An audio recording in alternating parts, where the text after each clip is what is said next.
মৌলভীবাজারে গত ৩ দিনে তাপমাত্রা ১১.৫ থেকে কমে ১০.৪ ডিগ্রিতে নেমেছে।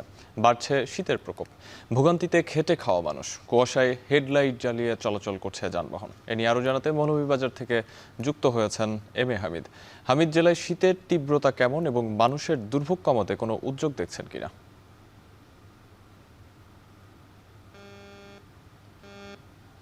মৌলভীবাজারে গত কয়েকদিন থেকেই কিন্তু তাপমাত্রা কমতে শুরু করেছে। বিশেষ করে বুধবারে যেখানে ১১.৫ ডিগ্রি সেলসিয়াস তাপমাত্রা রেকর্ড করা হয়, সেটা বৃহস্পতিবারে কমে গিয়ে ১০.৫ ডিগ্রি সেলসিয়াসে নেমে আসে এবং সেটা গতকাল শুক্রবারে নেমে গিয়ে ১০.৪ ডিগ্রি সেলসিয়াসে নেমে এসেছে।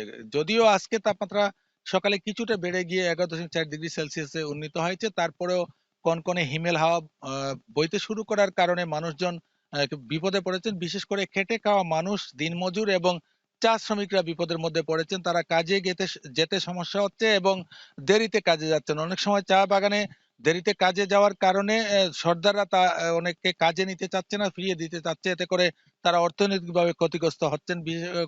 কুয়াশা, ভীষণ কুয়াশা পড়ার কারণে, কুয়াশার ভিজে ভিজে থাকার কারণে চা বাগানে লেগে থাকে এবং সেখানে তারা কাজ করতে পারেন না। এছাড়াও কখনো কখনো প্রচন্ড কুয়াশা থাকার কারণে হেডলাইট জ্বালিয়ে যানবাহনগুলো রাস্তাঘাটে চলাচল করতে হচ্ছে।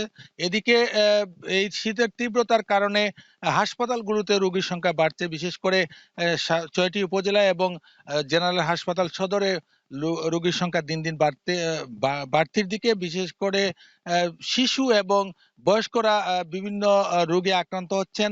নিউমোনিয়া, জ্বর, সর্দি, কাশি, শ্বাসকষ্ট সহ বিভিন্ন রোগে আক্রান্ত হচ্ছেন।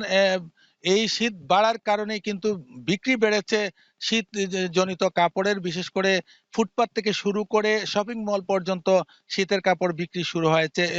সার্বিক বিষয়ে মৌলভীবাজারের সার্বিক শীত বস্ত্র বিতরণের বিষয়ে আমি কথা বলেছিলাম জেলা প্রশাসক তৌহিদুজ্জামান পাবেলের সাথে। তিনি আমাকে জানিয়েছেন যে ইতিমধ্যে ৭টি উপজেলায় ৬ লাখ টাকা করে ৪২ লক্ষ টাকা এসেছে এবং তিনি সেখান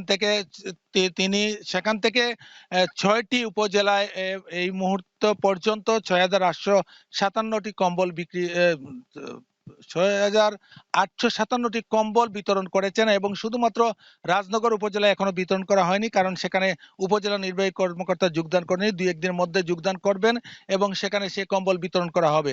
মৌলভীবাজারে দিন দিনই কিন্তু শীতের প্রকোপ বাড়ছে। এতে করে খেটে খাওয়া মানুষ সহ দিনমজুররা বিপদের মধ্যে পড়ছেন। আমি কথা বলেছিলাম আবহাওয়া অধিদপ্তরের সিনিয়র পর্যবেক্ষক আনিসুর রহমানের সাথে। তিনি আমাকে জানিয়েছেন যে যত সময় যাবে তত হয়তো আবহাওয়া আরো কিছুটা কমতে পারে। এই ছিল আমার কাছে মৌলভীবাজার থেকে শীতজনিত সমস্যা নিয়ে সবশেষ।